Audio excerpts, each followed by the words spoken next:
Good morning, LinkedIn. Good morning, Facebook. Good morning, YouTube. Good morning, the internet. So today on the Gritty Business Show, coming up very shortly, we have the incredible Debbie Bell from Zeabeer. Then we have the wonderful Susan Hammond coming in. And finally, Sarah Dobson. Good morning, Ed.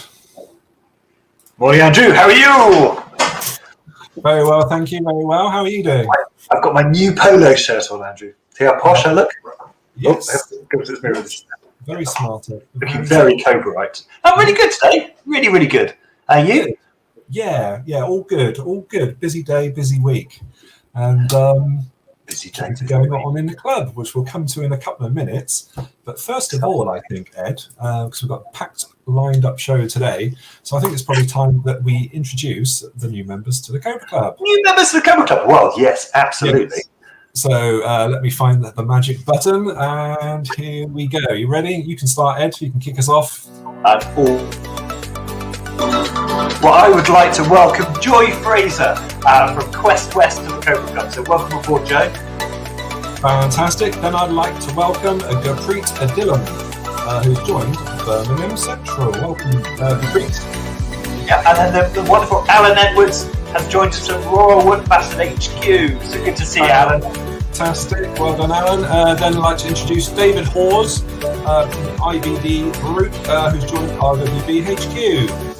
And then we have a superhero who's joined us, Andrew, Paula Power. Paula Power has joined again from Quest West. So good to see you, Paula Power from mywhitedog.com. Yeah, fantastic. Welcome back, Paula. I remember a while ago rejoined, so that's fantastic. Yeah, really good. Yeah. So plenty going on, Ed. There's a little bit of breaking news before we get to, because we've got about 1 minute. So here we go.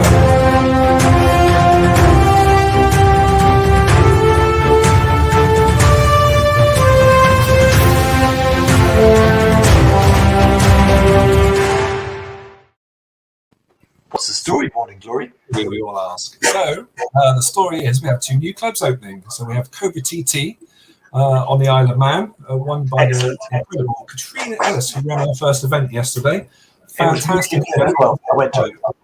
Yeah, really well attended. Titan troubleshooting. So there's lots of troubleshooting going on, and yeah, really, really interesting. So Very productive meeting.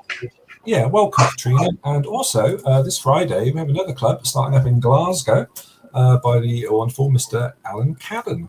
So that's great news, and he's going to be running his first event this Friday at 2 p.m. So welcome on board Cobra Express, Alan and Katrina. So fantastic news.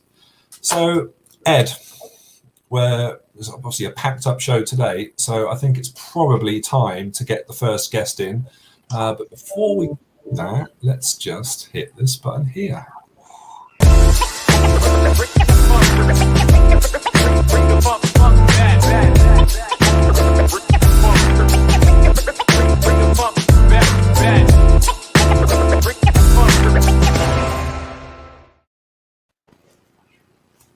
morning, Debbie. Hello, Debbie. How are you? I'm very well, thank you. Good to see you both. How's things? Really nice good. to be on the show. Nice to have you. When's the last time we had you on the show? Not for a long time. On the show, haven't been on the show. I know. No. Sorry, yeah. Have you escaped? Have you escaped this pleasure? Horrible escape, I know. I'm very pleased to say today's my first time of joining, and I'm very happy to be here. Really Fantastic. good. So we all know you, and I'm sure most of the internet knows you as Azir Beer Events Consultancy Limited, and you've had a big pivotal moment in the whole COVID pandemic thing where your business had to pivot, hasn't it, Debbie? Absolutely, I have to say, I don't like that word. However, that's exactly what we did. Obviously, pre-COVID, Azir Beer was delivering face-to-face events very successfully. The last face-to-face event we delivered was in Warsaw in February 2020, and it was for 400 people for a residential conference. And obviously we came back from Warsaw and things changed quite quickly, where all our business disappeared, obviously, and things were either rescheduling or cancelling. And we had an opportunity to look at what we were going to do. We were working with a client about, taking an event that should have been a face-to-face event in June last year. Obviously couldn't happen, and we worked with them to translate that event to a virtual event and delivered it online. And actually one of the biggest learnings for us was it just made it much more accessible. It should have been an event for 100 people, and then suddenly we were able to get an audience of 250 people. And how phenomenal is that? So it was a really great learning. And so in a lot of ways it made it more accessible, but we've had a journey, essentially. It's been really great to watch it from an outsider, because your confidence is, obviously when you're starting something new, because it basically was with the digital event side of things, to see, and you're naturally sort of like, I don't know what's going to happen, and then to see the success of that and then the growth of Azir Beer after that, it's been quite phenomenal, really. Yeah, absolutely. We're really proud of what we've achieved. It's been essentially like setting up a new business over the last just over a year now. So we've gone from, delivering face-to-face events to delivering online events, and also starting to deliver hybrid events. And, it just means going forward, we'll be able to offer all services, whatever a client would want to do, we can help them deliver it. So that's really exciting. I think it's an education process, not just for you, but for your clients as well, isn't it? They're having to understand we can do this, and actually sometimes it's better. There's a lovely advert on TV from, I think it's Clifton Coffee Company. They're working with Zoom, they're doing Meetup, and they're saying that they've gone digital. They're doing digital coffee tasting, and it's just changed the world because they can get to the world, whereas before it had to be physical, and that has limitations. Whereas the internet doesn't really have limitations. Absolutely, like you guys know, things don't need to be regional anymore, or even UK based anymore. In this virtual environment, it can be global. We're working with a charity that delivered an event that's normally regional to Southwest. Last year we delivered the event; it became a national event. And actually they attracted international attendees, and this year we've got international speakers later on in the year. So it's what a fantastic thing to be able to do. And it's also empowering, because it's so long as they have access to a computer screen, anybody can come on. So we find that within the Cobra Club you get a really good sort of split between women and men. In fact, probably more women than members, certainly equal, which isn't the same often with the physical networking events. And from disabled people, well, it's a fantastic form of access. You can't judge somebody; you just see what you see in front of you, which is a good thing. Absolutely, and again, it just makes it again more accessible in so many ways virtually. There might be people that aren't able to travel. There might be people that have physical or mental disabilities, and being in a virtual environment can absolutely support that. I think cost sometimes is if it's, I live in Wiltshire, to get to Birmingham for the NECs, it's a huge trek, and you've got to find someone to stay for the night, and it's a lot of effort. Whereas virtually, you can click in. You're there. The travelling time is how long it takes me to get from the kettle with my cup of tea to here. It's really short. A quick question for you, Debbie. Actually, let's just say good morning. We've got a few people writing in, so let's just say good morning to Christine D'Souza. Good morning, Christine. And the lovely Lynn. Good morning, lovely. We had a wonderful session with Lynn last night. Oh my God, it was good. Yeah. Did you We did war paint. I had full sort of black face mask on, and it was just brilliant. Absolutely brilliant. And I'm 12 years younger this morning. I would say 15 actually, but thank you very much, Debbie. That's one for Lynn. Tick. So, Debbie, I've got to ask you, obviously now the world's slightly changing again. We've been in through the pandemic. We're slowly coming out the other side. So I hear this word, hybrid events. What is a hybrid event? How does it work? And what is the future for hybrid within events consultancy? Yeah, well, that's a really good question. So there's a lot of work, there's a lot of talk about hybrid across everything, all industries, working, family life, all of that. But actually from an events perspective, it is exactly what it is in any format. A hybrid event is going to be combining virtual and in person.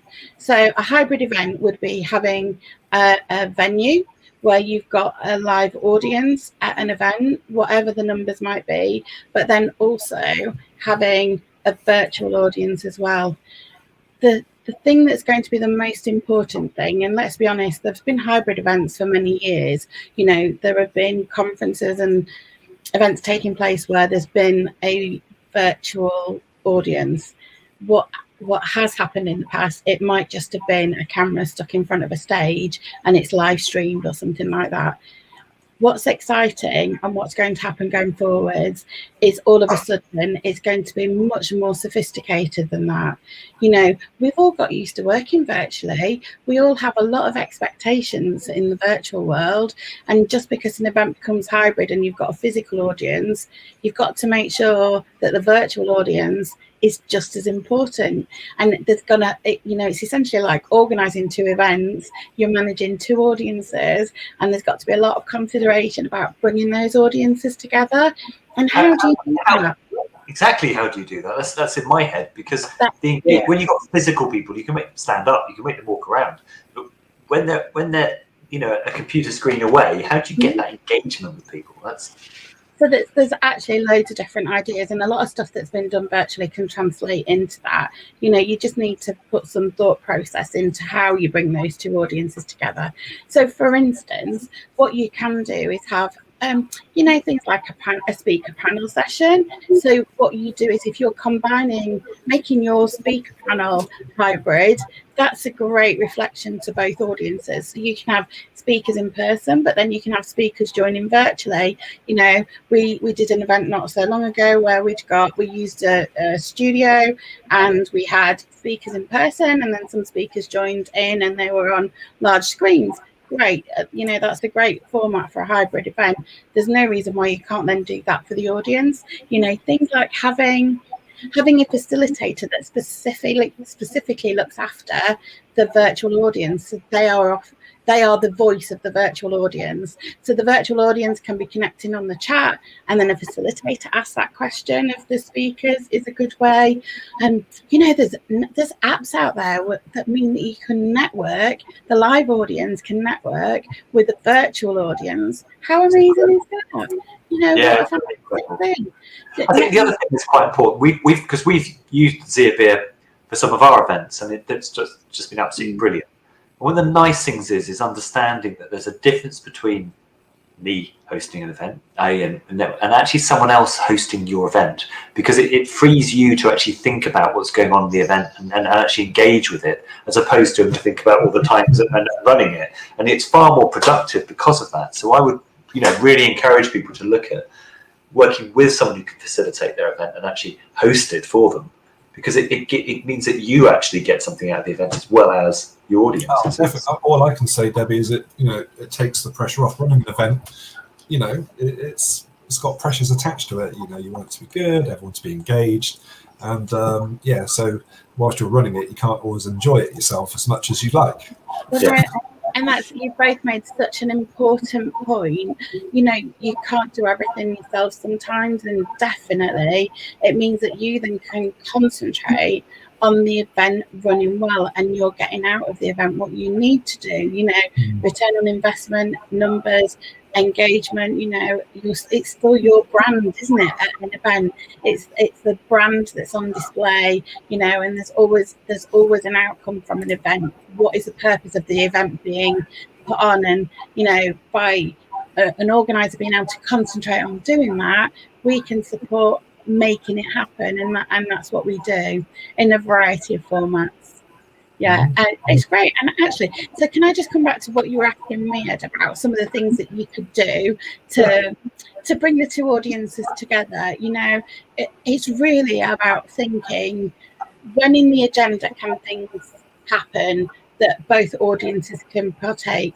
You can use, and you've both seen me do some of the stuff that I'm going to talk about, but there's external apps that you can use, like I said, about networking, but also about engagement. You can create a photo booth that can be virtual, that the virtual audience can take photos, but then the in-person audience still has access to that. So then you're creating a photographic record of the event with both audiences. You can have a social wall. I showed you guys one of the social walls that we've done, and everybody is then using social media to get involved, and both audiences again can connect using that. And they're just small things that can make a difference. People like to know how they can join in and be together. And also, there's no expectation of people having to share camera if they don't want. You've got to make sure that everybody's comfortable, and that's another great advantage of a hybrid event. Somebody said something to me early on in COVID. We're all in the same stall, but we're all in very different boats, and everybody's got different levels of what they're comfortable with. And again, hybrid events facilitate that. To make sure that however comfortable people are, they can either join virtually or in person. Right, Debbie. Now you must be, because I find when you to have that mental resilience to actually make change is a really big skill, and I'd be really interested to find out who inspired you to sort of be the person that you are. So I'm going to play a short VT, and then I want to know who inspires you. So bear with me while I find the VT that I've just lost.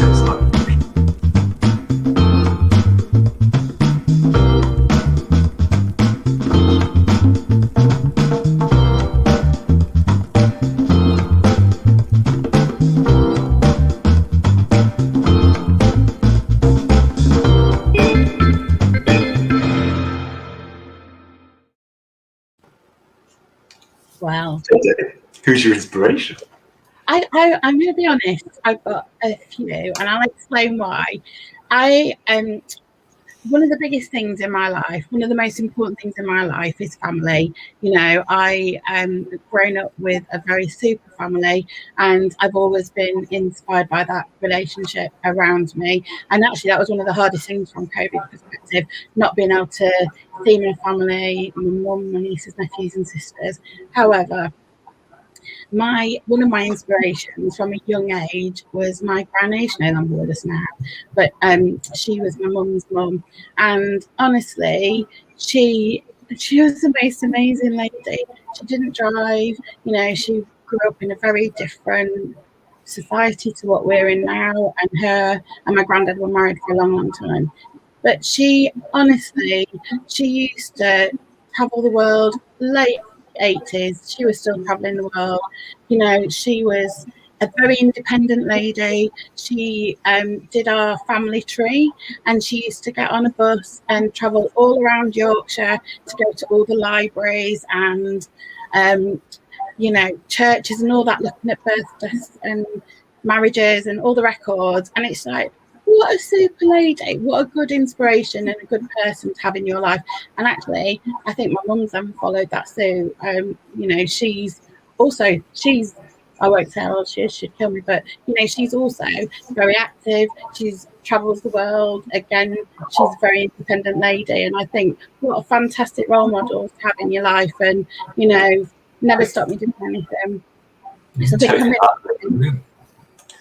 I think also I'm really lucky that Zia Beer is not just, I've got a brilliant business partner, Vicky, and that's what has helped us from delivering Zia Beer and changing the way we work and changing our services. We have a great working relationship. Well, we're really good friends as well, obviously. You don't do this business for nearly 10 years without being really good friends with somebody, but also it's just good you keep each other going. We've both got really great ideas and bring them to the party, and I'm very lucky. I am blessed. Fantastic.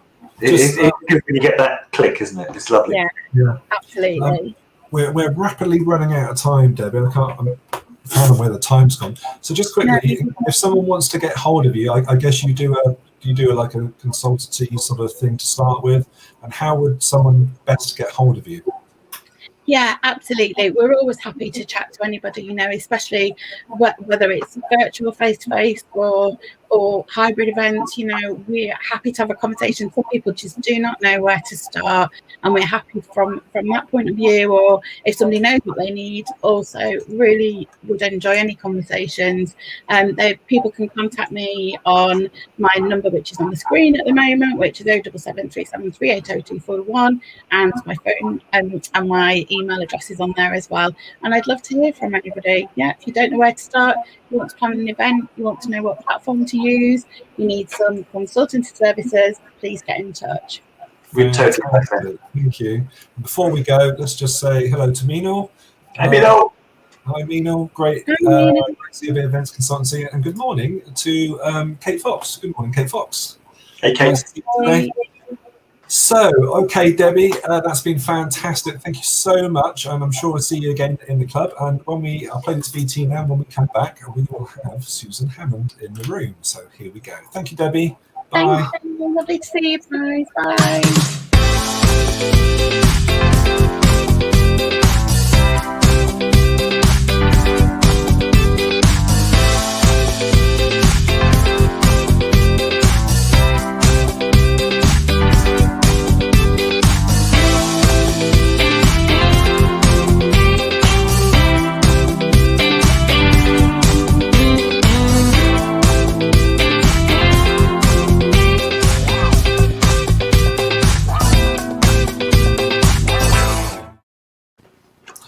Good morning, Susan. Morning, Susan. Hello. Good to be here. Is it your first time on a live event? It is. It's very exciting.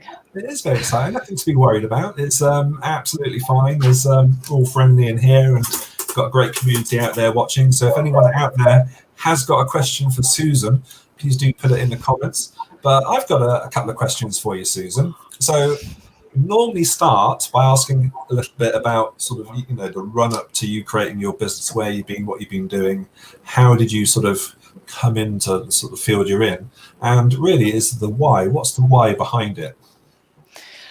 Yeah, well, I suppose in my case it's a little bit random how I got into this. I actually sort of started off my working life, really, I was an academic working in geology and paleontology, but a big part of my life as well was like the outdoors, and so I have a huge love for the outdoors. But then I'm going to cut a very long story short, because otherwise we'll be here 5 hours.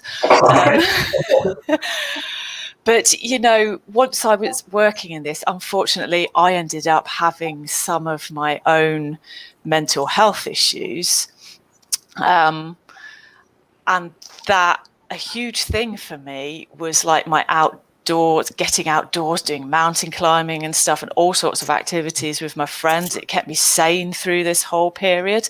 But at the same time, of course, I was dealing with all of the mental health stuff. And I'm pleased to say I've come through that, properly through it.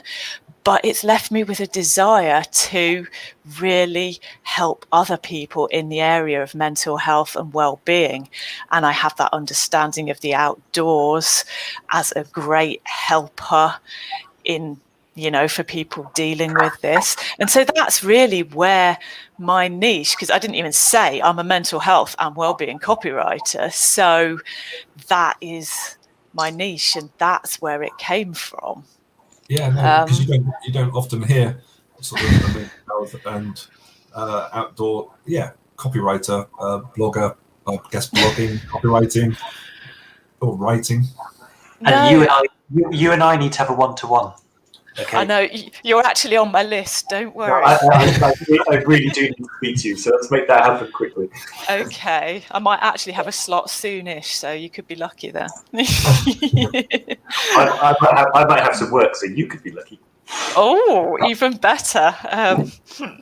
Susan, but do you have something? You have a sort of is it the blogging one-to-ones? Is that right?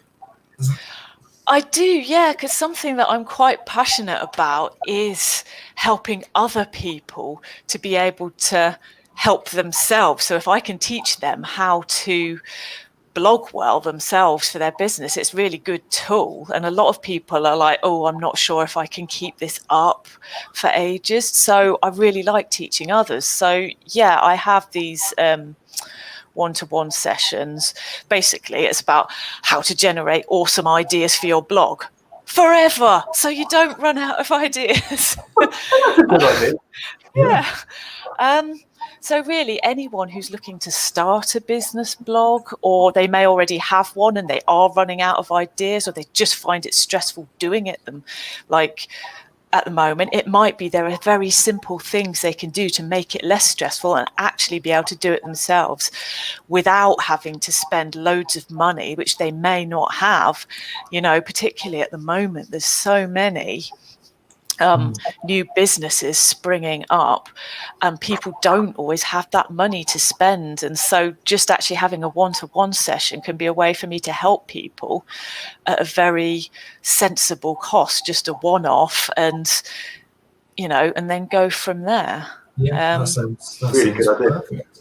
And how long do you think, a blog to me, is that got to be like 1,200 words? Is it how long should I spend writing a blog? How long should you spend writing, or how long? Oh, it's two questions really. Firstly, how long should a blog be? Well, yeah, everyone asks this. There is no right answer, I'm afraid. It depends very much on you and your business, who your target audience is, exactly what you're trying to do with your blog.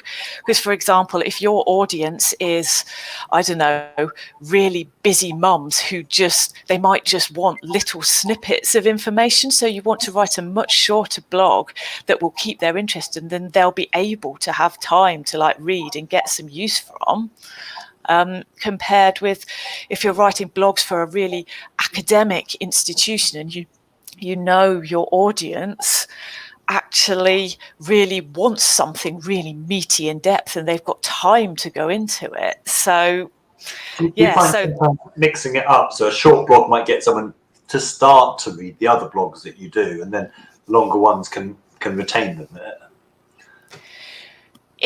It could be, and of course you can have several different target markets as well. So something you can do, and especially if you come up with a good blogging schedule, which is something that I help people do in these one-to-ones, get organized with what they're going to do.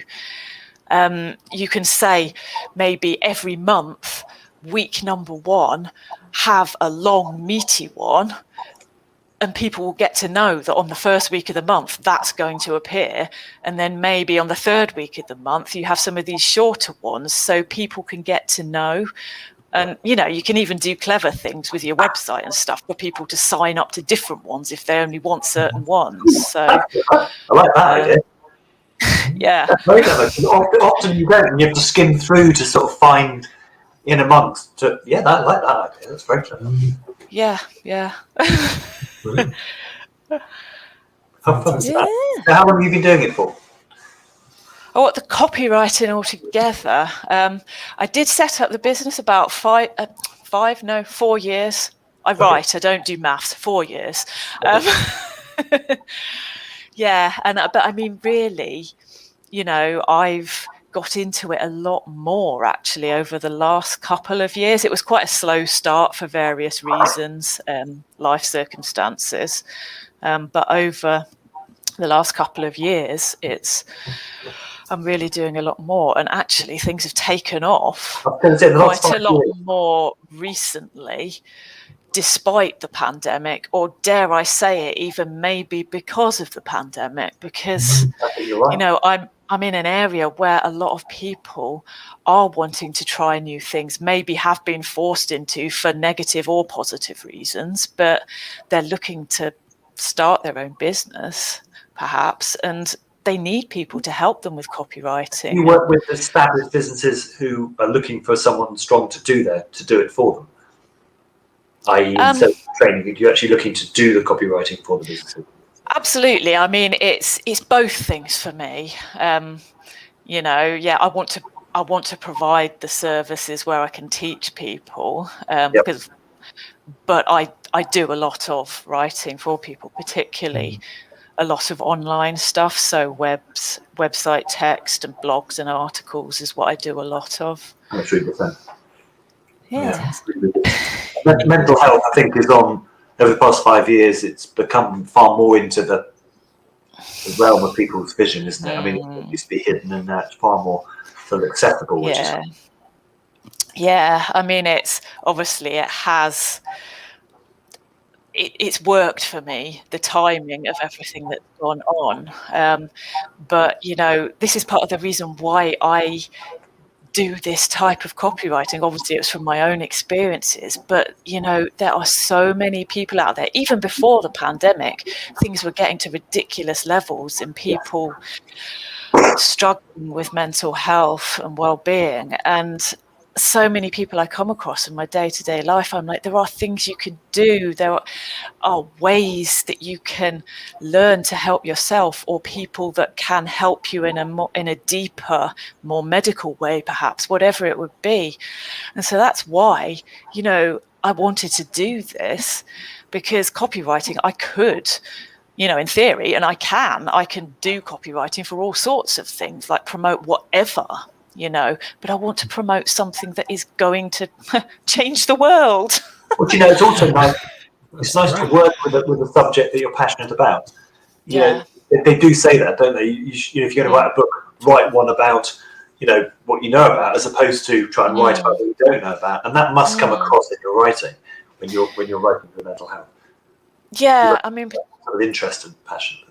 Yeah, I mean, I am finding people are approaching me now because of this. I'm in this particular sector. They want to work with people who know what they're talking about, rather than someone who can just weave amazing words. Because, I've had experience from both sides of the couch, if you like, because I've done my own sort of particularly counselling courses, and although I only got to this training stage, I've worked with real people in a counselling room.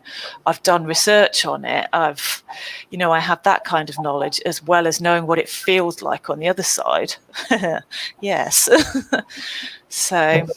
And for a lot of people, I mean, the NHS is a fantastic organisation, does really, really well, but it can't see everybody today and sort everybody out now, and it's a difficult thing for mental health, because it's a scary thing to go through for a lot of people. That lack of information is people like you are fantastic, because they enable people to understand more what's going on, and I think that helps with dealing with things, doesn't it?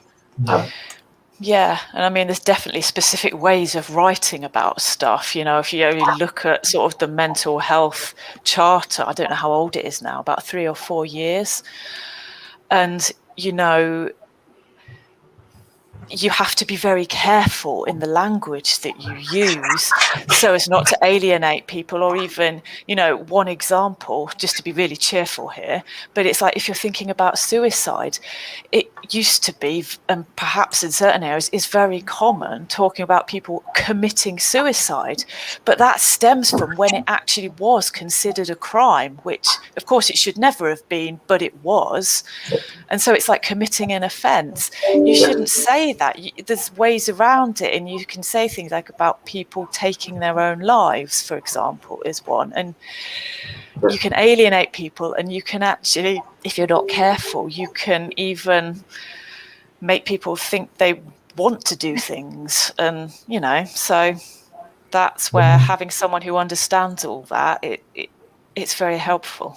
Yeah, it's definitely an emotive area, and I suppose the language that people use needs to be considered. And obviously, depending on your trade, especially in those mental health and well-being sort of areas, and I can see how you can add sort of great value to a company in that sort of space, communicate their message. Yeah, that's brilliant. And what sort of clients are you working with at the moment? Is it like fitness clients? Is it sort of how broad is it? Well, it is fairly broad, to be honest. It's a huge sector. I've worked with people who have their own candles for well-being and selling those products to, people who are counsellors, psychotherapists, and I seem to be attracting people in the area of trauma, sex and relationships at the moment. And I mean, it is a huge thing, and one of the areas that I really want to work in as well, because there's such a need for it. I mean, I've written blogs for a local glamping site, who they've got an interest in the outdoors. So it's a whole range of things. But one thing, sorry, really diverse. Yeah, I mean, one thing I will say, I do within this area, I always keep an open mind in terms of when people approach me. I like to really get to know someone and find out about them and their business. But you can get I mean, some things within well-being are a lot more woo-woo than other things, which are much more scientific. And being a scientist at heart and being very wary of potential dangers of promoting things that may not help or at worst actually hinder, I'm very careful in making sure I am working with sound organizations, people, if you like. So I like my evidence and research. It's very exciting. So a slight tenuous link, but so you love the outdoors, Susan, and Ed knows what's coming already, don't you? I do. My brain was on the same wavelength. That helps me. Okay, I'm scared. Lockdown and restriction. We're going to play your VT, and we're going to put you on the spot. So you're going to get about 10 seconds to think about this. So here we go.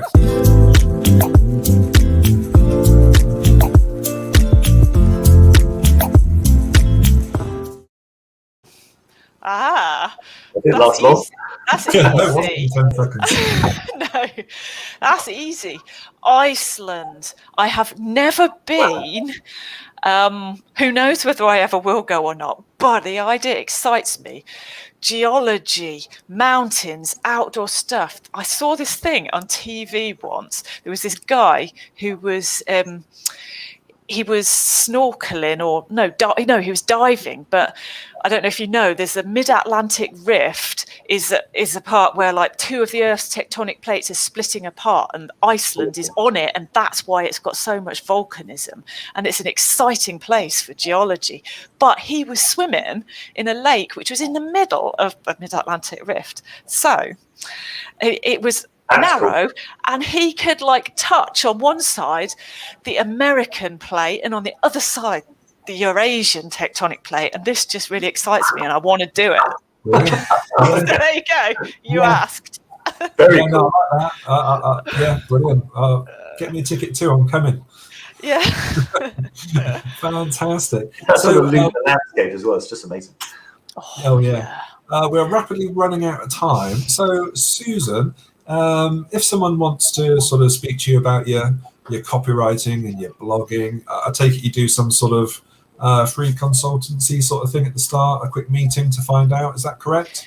Yeah, absolutely. I mean, I do like these free, like 20-minute just blogging consultations, but anyone's, free to ring me on the number that's scrolling across the bottom. That's cunning.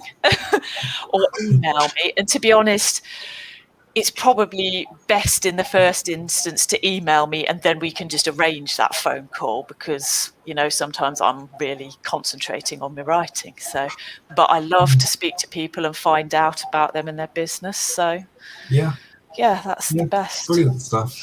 Fantastic. So just before we go, let's say hello to Sharon. Hello, Sharon. Hello. Fantastic. There we go. And Rachel says she's also wanted to go to Iceland. Iceland. Look at that. Brilliant. Exciting. Yes, exciting. That's great. I love it. So anyhow, we've come to the end of our little slot. It goes so quick, and I'd like to get you back on at some point in the future. But for today, I want to say thank you ever so much for coming on the show. And we look forward to seeing you soon. Okay, so what I'm going to do now, I'm going to play a VT, and when we come back, we have the incredible Sarah Dobson in the house, who's going to be speaking to us about her business. So without further ado, let's play, if I can find it, Ed. Okay, well, thank you. No, thank you. Really good to see you. Yes, you too. We'll see you soon. All right, okay, see you soon. Bye.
Good morning, Sarah.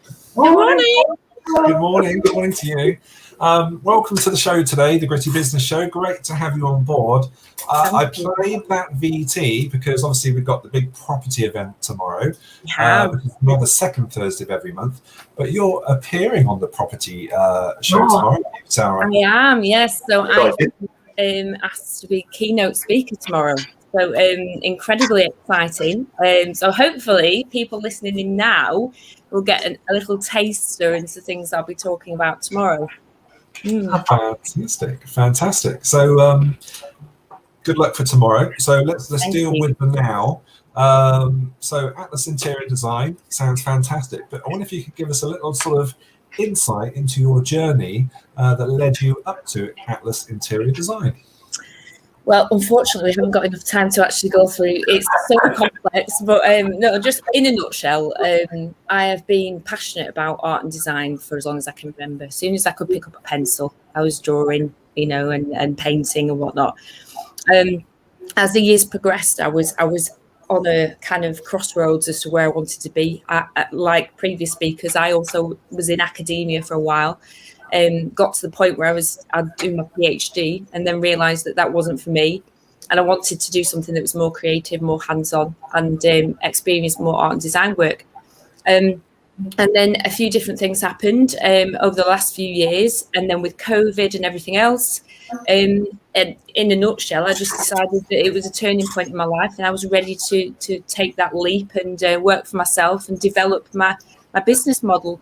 And that turned into Atlas Interior Design. So it encompasses all of my interests, my passions, everything from a scientific point of view and technical drawing and all that kind of thing.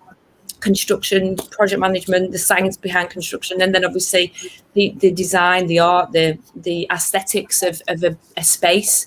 So yeah, there's so many elements to it. I think not a lot of people realise what's involved in it, but it suits me perfectly, and I love what I do now.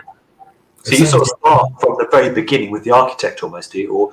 And then right the way through the project and the build and to the finished article, or is it certain areas that you sort of come in? Oh, well, it depends on the client, depends on the project, of course. There's usually about 3 stages to it, 3 main stages. The first being consultancy and concept design, and then you've got detailed design, developed design, and obviously the implementation depends on the client's needs. So in many cases, I tend to do more of the design work. So that could be architectural plans, interior architectural plans.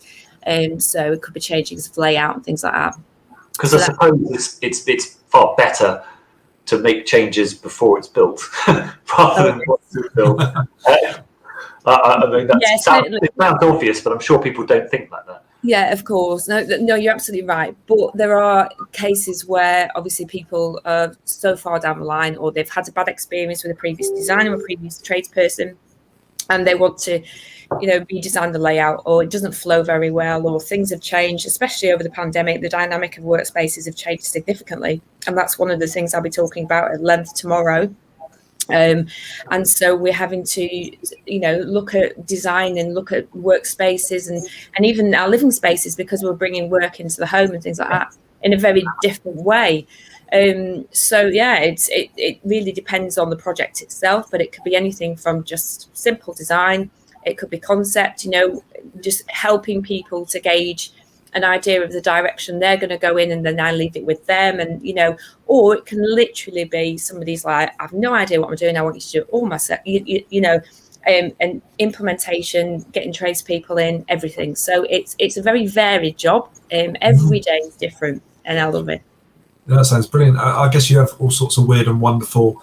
Do you have something that's sort of slightly outside the norm that you go in and do an interior for, or is it just sort of inside houses or inside the sort of office blocks? Oh no, it can be all sorts of different things. Well, mostly, obviously, it's like it can be domestic or commercial. So office buildings. We've done a lot of HMOs for student properties in Lancaster area, but that's because it seems to be something that's on the rise, and not just here in Lancaster, but all over. So that's a popular option. A lot of property investors and developers are looking to change layouts and things. And so some of the really interesting ones have been where you've got really old buildings, especially in this area, grade 2, grade 1 listed buildings, and you're having to work around the limitations that come with that, in terms of what we can actually change or add to and so on, and then create something that works in the modern way of living and working within a very old building, but in keeping with that tradition and the history of the architecture and the environment around Lancaster. Yeah, it sounds fascinating. When you're first meeting people, because I think HMOs are quite a big growth industry at present. There are lots of people sort of looking at that. So there's people looking to invest their money into that sort of area. So when someone's first starting, or first starting to get into it, what's the sort of top tip that you could give? But bear with me, okay?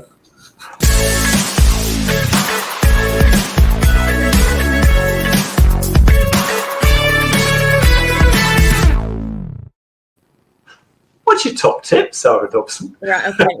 This is like put me on the spot now. There's lots more coming.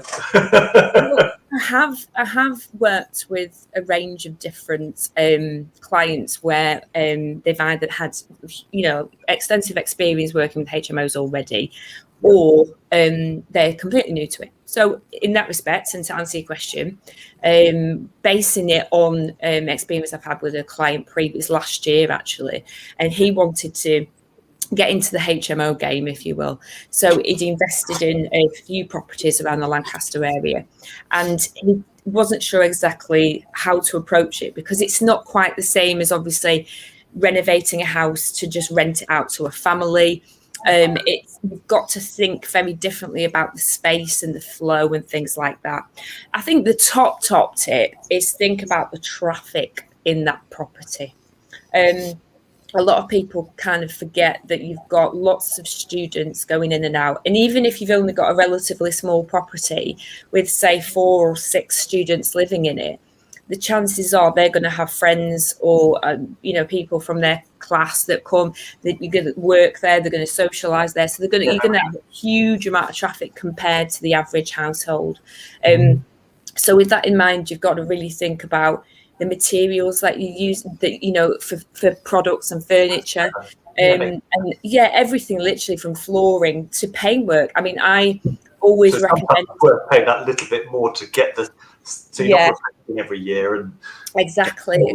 So there's a couple of different brands of paint, for instance, that I always recommend to those kind of clients, because it's high pigmentation, it's chip resistant, it saves you having to redecorate every 12 months. And in the long run, it saves you money. So it is slightly more in that initial investment, but it is a lot more cost effective. Can I ask a quick question, Sarah? Yes. HMO, I've heard this term around, and I think I know what it is. Oh, sorry. I'm sure a lot of the listeners who'll be watching this now or watching it back later will be thinking, what is a HMO? It's basically a home of multiple occupancy. So it can be student accommodation. It can be for you get some that are homeless. So there's lots of projects going on at the moment for getting people off the streets. The transition, it can be prison leavers.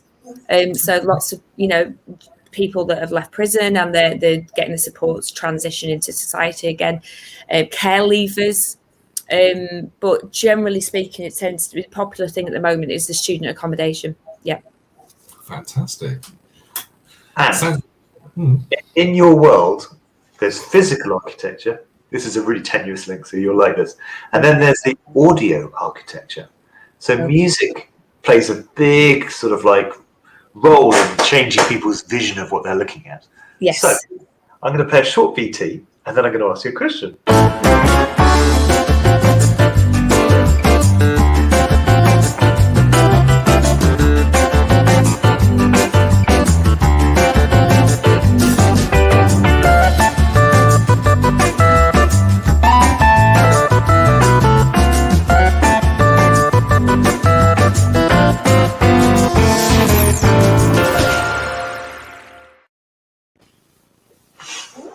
Right, go on with it, Ed.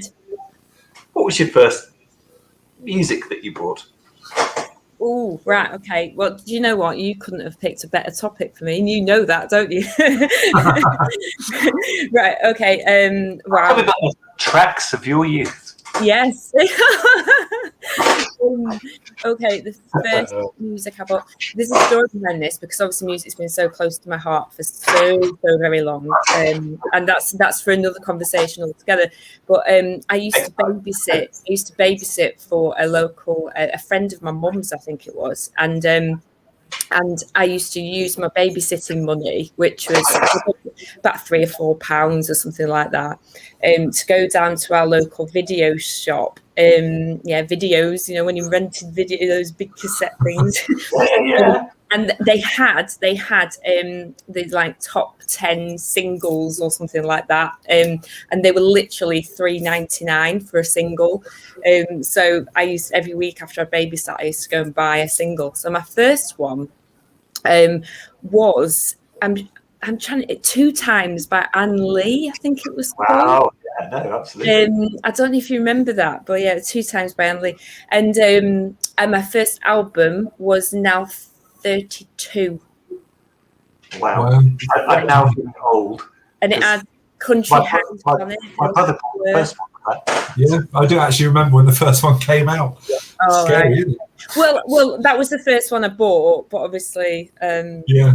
there'll have been lots come out before that while I was still here. You know. So Yeah, that's really cool. So obviously you've got a big day lined up tomorrow for the Property Club. How can people find out about that, Sarah?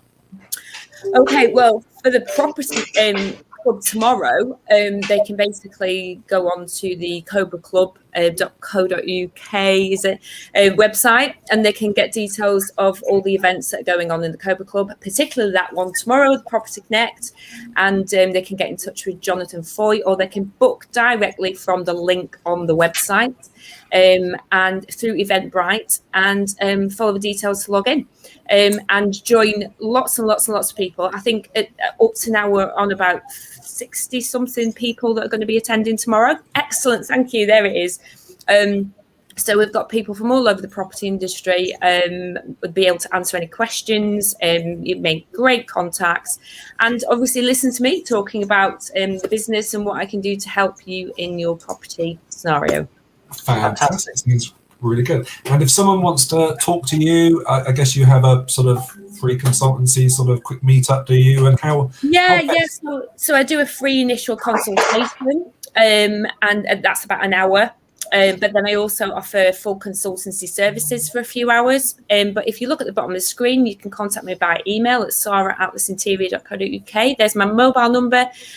And web is atlasinterior.co.uk or atlasinteriordesign.co.uk. There's 2 URLs, but either way, all my contact details are on there, and you can get an idea of all the services that I offer.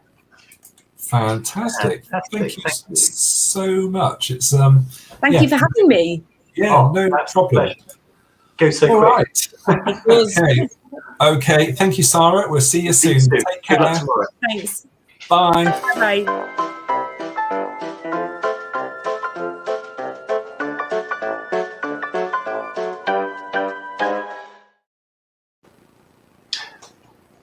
Right.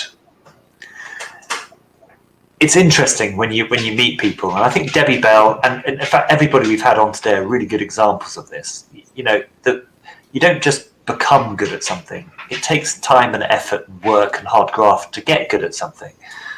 So I'm good at my quote today is from the mighty Bruce Lee. Okay.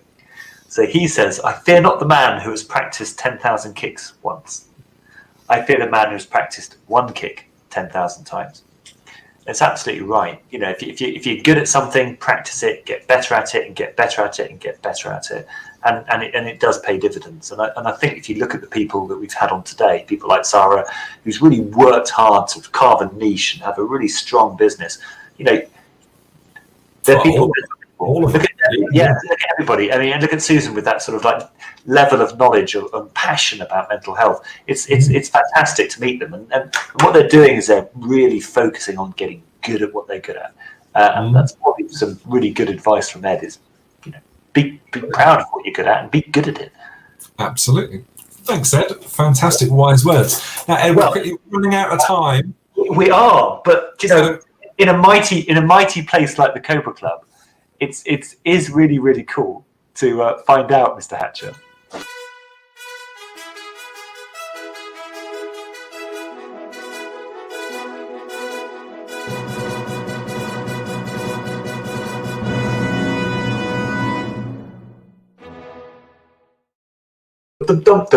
Sorry. Okay, so quite easy. My Cobra Club hero of the week this week is Katrina Ellis. Smashed it out of the park yesterday. Fantastic, passionate.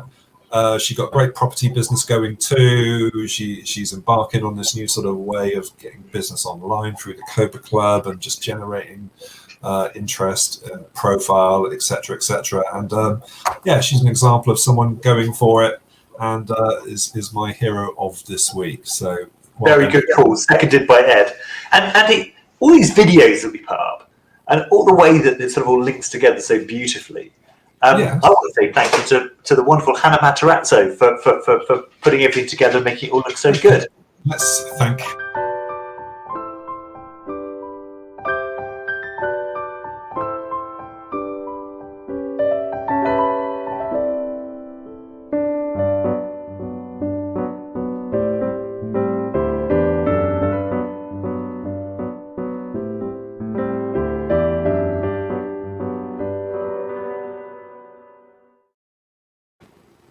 Thank you, Hannah.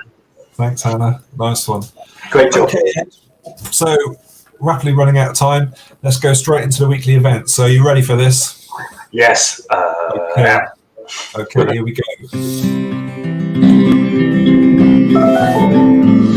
Well, let's start the Monday morning with me, Monday Motivation, Ed, 9 to 10 o'clock. Come get your diary full of appointments for the upcoming week. Fantastic. Then kicking off Monday afternoon, Christine's Virtual Coffee Club, every Monday, 3 p.m. to 4 p.m. And you've heard all about her. Come and meet Hannah Matarazzo at Cobra Creative 4 till 5 every Monday. Then we have coming up on Monday evening, Monday Mayhem with Mr. Zafran Khan. Grab a drink and log on from 7:30 to 8:30 p.m. weekly on Monday. And then Tuesday morning, get up with the best at Quest West Digital Networking for Tuesdays 10:30 to 11:30 with the inspirational Juice West. Fantastic. Then if you like a donut, head on to Tantalizer Tuesday with the fairy business fairy godmother and Bob Taylor every Tuesday from 3:30. And then pop along to the Cobra office, which is between 1:30 and 2:30, the business network event on Tuesday run by the inspirational Victoria Webb. Very good. Then there's the first of the new events, Titan Troubleshooters with Katrina Ellis every Tuesday, 4 p.m. to 5 p.m. Great event yesterday. Then you can join in on Wednesdays between 2 and 3:30 with the Hive Mastermind with Beverly Lockett, #1 best-selling Amazon author. Fantastic. Then it's all way up to the top of Snowdon. Clubs every Wednesday afternoon, 4 p.m. to 5 p.m. with incredible Rhian Anstey. Snowdon Sunday. And then we have the mother, the biggest, the big baby, the best network event of the week, Wednesday evenings between 7 and 9, run by Catch Up. Thank you very much. And Ed as well. And then coming up Thursday, we have Jonathan Foy with Cobra Connect every Thursday, 10 a.m. to 11:30 a.m. And then, as he would call it, the main event is Barry Hunt running Cobra Live Link Up every Thursday between 1 and 2. Fantastic. Then we have the incredible Mr. Chris Mason with Cobra Strike, business networking event online every Thursday, 4 p.m. to 5 p.m. If you like cold and cold, come along. Then you can join Louise Montblanc for fish and chips at 8 o'clock a.m. colleagues, so early in the morning. First thing Friday, get Friday started with a bang. Fantastic. Then after that, if you haven't had enough by that point, come along to the Big Full Welsh Breakfast, hosted by Mr. Shane Yates, every Friday morning, 9:30 a.m. And then the new one, we've got Alan Cannon launching Cobra Express, every Friday, 2 till 3:30. Oh, fantastic. Looking forward to that one. And the last one of the week, Wine Down Friday with a nice glass of wine every Friday, 4 p.m. to 5:30 p.m. in the club, Cobra Club with the wonderful Sharon Ritchie. So we'll see you there. That ended quick. It did end quick, didn't it? How does someone find out about this, Ed? Well, they go to www.thecobraclub.co.uk. They can take a virtual tour. So they click the virtual tour button, book a virtual tour. It's free. Go and spend some time with Andy or me, and we'll show you around the Cobra Club. It's a great space. Fantastic. Okay, I'd just like to thank everyone who's commented today. So many comments. Thank you so much. It's always great to have you guys here, sort of commenting and watching, and just brilliant. Really good. Yeah, I really appreciate it. So, Ed, I'm going to hit this VT and then we're going to roll out. So, thanks, everyone. It's been a fantastic day, and we'll see you all again soon. All right, over now. Cheers, guys. Now you're watching me, yeah, all eyes on me, 'cause I've been living the good life. So come fly with me into my fantasy, and we be loving the good life, good life. I think this dream now just hit me. Why don't you just go there with me? Surfing the skies and splash in the clouds, dance in the crowds and laugh out loud. Holding your hand, unfolding a plan. Two souls in a land like gold in a pan. Float in the breeze or soak in the sea. Come go there with me where we both wanna be. Lie on the beach or fly in the streets. I'm trying to keep this vine in the reach. Putting everything I do aside, me and you are first. We can travel to the very end of the universe. You and me are meant to be divine energy. Living with no rules in a pool of serenity. Come be my fantasy, go away with me. Lock us up in a dream and throw away the key. Come on, live this up now. Good life, good laugh, good love now. Come on, live this with me. Good laugh, good love, we live free. Come on, live this up now. Good life, good laugh, good love now. Come on, live this with me. Good laugh, good love, we live free. We need to rise with these new eyes. Pull the disguise off of these blue skies. Lights in the city reflect off the shoreline. When you're living this life, you want more time. Rewind the time, align planets. Ride this comet to a new dynamic. Your eyes on me, mine on you. Living the good life, we do what we want.